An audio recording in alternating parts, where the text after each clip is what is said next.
Hello guys, good afternoon. Ano bang atin? Ha? Guys, ano ba? Oh, ano? Ay di, ano na naman, paspasan na naman bukas, Lunes. Trabaho, bahay, trabaho, ganun. Pasok sa trabaho. Ako naman, ito, Patulog-tulog lang. patulog-tulog lang, tapos magla-live. Sarap buhay. Tapos Kain. yung Kain, matutulog, magla-live, tutulog, magla-live. kain. Tapos, habang nagla-live ako, walang sabihin sa akin, tulog ka na, tulog ka na. Bakit hindi ka natutulog? Wala kang ginawa, kundi mag-live. Magdamag maghapon, nagla-live ka. May masabi lang ang tao, no? Magdamag maghapon. Kahit ipaliwanag ko na, kagigising ko lang.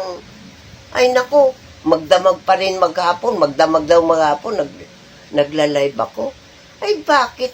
Hindi nila sawayin yung iba dyan nagla-live, ba't ako? Ako na lang lagi ang nakikita. Hindi naman sila inaano. Hindi naman sila inano, tapos i-report ka pa. Pag hindi mo pinapansin, pinapabayaan ko. Hindi ko sinasagot, hindi ko pinapansin. Aba, i-report pa ako. Ba't ganyan? Nakakaano lang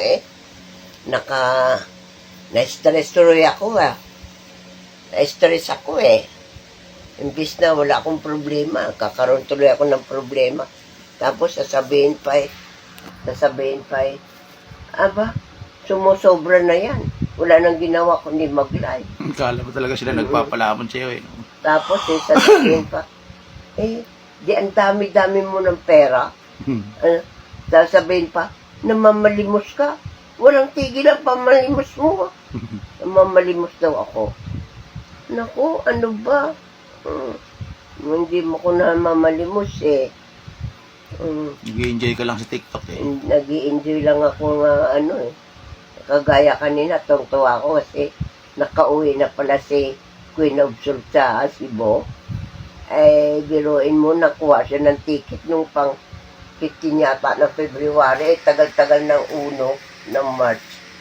Naku, init na init siya, araw-araw na init na. Totoo nga naman, nakakainit mo, may ticket ka na paalis Hindi ka pa makakaalis kasi may ka pa, papayagan ng amo. Cebu yan ang sabi sa Biblia, di ba? Maraming sasabi, yan daw yung land of the Ophir, eh. Land of the Ophir. Maraming ginto. Ayun, Cebu. Sa mga salinlahi ni Abraham. Ay, ginagalo-alo na dito. Tapos, yung mga kaibigan ko, ay hindi na nagpapakita sa akin. Ang ibig ko sabihin, ba't ganun? Wala sa lugar yung mga report-report nila. Hindi ko na nga sinasagot para wala na, hindi umaba. Aba, lalong nanggigil sila sa akin. Oo, hindi malaman kung anong gawin sa akin. Kulang lang sa pangin ako Ba't ganyan? Napasok po sila sa live ko. Ganun. Ako naman ang host dyan. Tapos pipilitin ako, matulog ka na. Ibig sabihin, puputulin ko programa. Susundin ko yung utos nila, matulog na ako. Ganun. Puputulin ko ang programa. Imbis na 90 minutes, hindi ko nagagawin 90 minutes. Kasi puputulin ko na ang programa kasi pinatutulog na nila ako. Dahil hindi na ako natutulog. Gaya kanina, nag-live ako ng hapon. Mag-aalas 2 na. Nakatulog na nga ako tapos panangalian sabi sa akin, hindi ka ba talaga natutulog sa hapon? Wala ka nang ginawa kundi mag-live. Ba't mga ganun sila? Parang mga walang isip, kakainis Na-stress tuloy ako sa kanila. Ay, ba't hindi sila mag-live? Gumaya na sila sa akin kaya nagla-live. Para nang sa ganun eh, Pares- Pares, paalam ko na. papaalam na ako. Oh, Kasi matutulog ka pa eh. matutulog pa ako eh. Magla-live ako mamaya alas 8.